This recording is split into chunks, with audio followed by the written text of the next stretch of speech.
Good morning, welcome back to the channel, welcome back to our Winterberry project. Today we've got some big updates on the inside of the house, and we are unloading boxes of tile to get them staged for this week.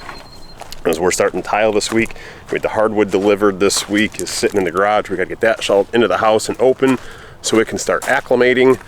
We've got ceilings painted, we've got walls primed. So yeah, load number one out of probably like 5 today for tile. And real quick before we go inside, we got the boxes framed out where the stone's gonna wrap these. We should have stone going in next week. Our siding guy is having some staffing problems, which is pushing him back, so it's gonna be a little bit before we get siding up. So I was hoping to have some extra updates for you guys sooner rather than later.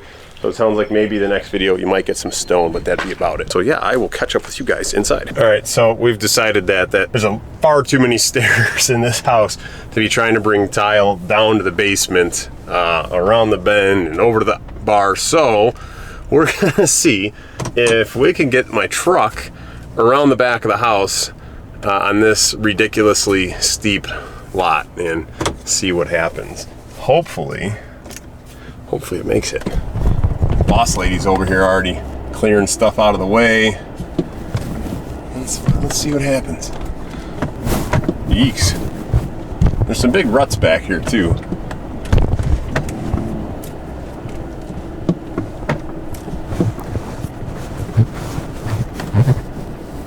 Oh yeah, we got this. Whoa, Jeebus.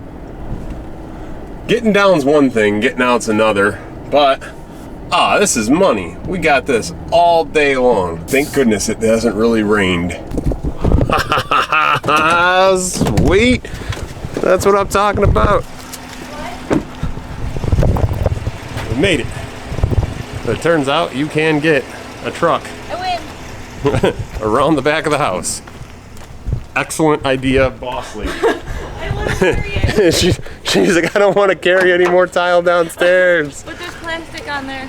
Oh, son of a biscuit. I saw it when I stopped. The painters have us plasticed out. So we're gonna have to do something about that. We'll catch up with you guys inside. All right, welcome to the inside, where you'll see things are looking just a little bit different. We got rid of the dance floor that the drywallers were using. So now we can actually see our ceiling detail. Now that is going to get painted a different color. We were kind of wondering if we should paint like the ceiling around it a different color and then leave that the color of the walls, or leave the ceiling white and then paint that detail a different color. So what do you guys think? We're going to do kind of a super dark gray on there. Actually, I have them with me. So we've got these two colors. So we're gonna do Sherwin-Williams Unusual Gray for the walls. And then we're going to do this cyberspace color. Kind of slip it in there. So that's gonna be our combo. And we're gonna take this cyberspace color, and that is what we're going to paint that whole detail. What do you guys think? How's that gonna look, having a nice contrast like that? And doing it a little different than what we did on the Marina Terrace house. If you haven't seen that, we have a whole series of building that house, start to finish. Go check that out. But in that, we did like a coffered detail in the ceiling, and we just painted the face of it a different color and left the different tiers the same as the ceiling. So a little different on this. We're gonna paint that whole detail that darker color. But the house feels so much more open, having that floor gone, and we can kind of see everything again. And unfortunately, since we were spraying the primer and painting the ceilings, we've had to cover all of the windows with plastic, so it like kills the natural daylight in here. For like the one day that we had no scaffolding and all the windows uncovered, it made such a massive difference for how the house felt, having all that natural light in here and the openness. It was fantastic. So as you guys see, we have stocked some flooring materials here. We've stocked some of our tile here, all of our engineered hardwood we've kind of got spread out, and we've opened all the boxes, we've ripped all the plastic off. That way, the wood can start to acclimate to the house. So we got more over there. So you do that, and one of the key things, you got to make sure you take the plastic off from the inside of the box. You want the moisture from the hardwood to match the moisture of your subfloors. So if you were to just bring these in the house, open a box, and start installing, there's no way, well, I shouldn't say no way, there's a very, very low probability that your moisture content and the temperature is going to be the same between your subfloor and your hardwood. And you are going to end up with either massive swelling or huge gaps as things change in moisture and kind of acclimate with one another. So you want to let your hardwood, whether it's regular hardwood or engineered hardwood, acclimate to the home before you install it. So it's probably, we'll check it with a moisture meter, but we're gonna do tile first. So it's probably gonna be a week and a half, 2 weeks before we get to the hardwood for install, because we have a lot of tile work in this house. You'll see we've got whole stacks of tile here. That's all gonna be for in this lovely room, which our guys are starting tomorrow in here to start laying all of the detriment down, because we're doing radiant heat in here. We're gonna do radiant heat into the shower, and we're actually heating that bench so it is nice and warm if you sit on it. And this is the tile that we will be using for the bathroom. Let me know what you think of it. It's 24 by 24. It should go really well with the cabinets, and I'm excited. I will finally be able to show you guys the cabinets this upcoming week. We've got them delivering Thursday and Friday. We're just gonna stock them in the garage for now. But at least that way I can get a couple boxes open, show you guys what they look like, and I can see if my flooring choices made sense, which I hope they did. I should say I hope they do. And I wanna show you guys this hardwood. Well, it's actually engineered hardwood. And sometimes when you look at the big sample plank at the flooring stores, it looks awesome. It looks like exactly what you want. Then you get it all delivered, you open it up, you take a look at it, and you see something that you really weren't expecting. And then once I re-looked and went back and looked at the sample, it tells you it is variable. So let me show you. So on like this plank, you see some like horizontal saw marks, nothing crazy. But I'm gonna try and find a box that had what I saw yesterday. There it is. There we go. I don't know if the camera's gonna show this. Yeah, there it is. You can see the planing marks on it, really, really in depth. And I was not expecting that. Then I looked at the name of the wood, and it made sense that it's there. It's like a rough sawn, but it's intermittently rough sawn. So they even tell you make sure you take, and this goes with anything unless you're doing unfinished flooring, but these are variable length, and they're 4-inch, 5-inch, 6-inch width. They're variable roughness on the surface and a slight variation in color. So you can't just take like one box, put it in, take another box, put it in. You need to take like 5 boxes out of the packaging at once, kind of shuffle it all together, and make sure you kind of spread out the different saw marks so you don't end up with like one area that's got all one type of saw mark and another area has all one type of saw mark. It'll look very splotchy. Same with color variation. You do not want to match all of the same colors in one area and then another area.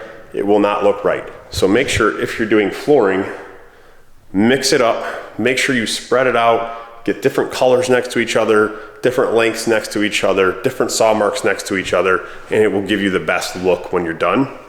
It takes more time, that's for sure, but I think it'll look fantastic. And I haven't actually compared what this color looks like sitting next to our tile. So let's take a look what that's like. And you can even, you'll even see here in a second, the difference in color for just even 2 panels, 2 planks. All right, so in a second, you'll want to show you this. You'll see the difference in color just from 2 planks out of 2 separate boxes that are from different lots. It's a pretty big difference. So you can see if you do your whole one area this color and another area that color, it's gonna look super crazy. But with this, if you were to stagger, like this has a different saw mark and a different color, and this has got a different saw mark, so these would be 2 good planks to have next to each other. But that is our bathroom flooring that will butt up to this hardwood flooring in the master suite. So I think that's gonna work well. The main thing I wanna see is this flooring with our cabinetry, which, like I said, this upcoming week, we'll be able to do that. So let's jump downstairs to the basement real quick. Show you guys what it looks like down here with some paint on the walls. And again, we did a tinted primer on the walls and actually finished painting the ceilings. That way, our electrician can come and put all of our light fixtures in and get us some light going on. He's gonna come by at the end of next week and start popping lights and outlets in. That way, we can work a little bit later, even though now, thankfully it's spring. Daylight is staying light longer. I think we're like 7 o'clock-ish now before it gets dark. But at least we'll have in some of the darker rooms, like the laundry room that has no natural light, we need freaking lights in there to work. So we'll have those later this week. Another change down here, we actually framed the bar area.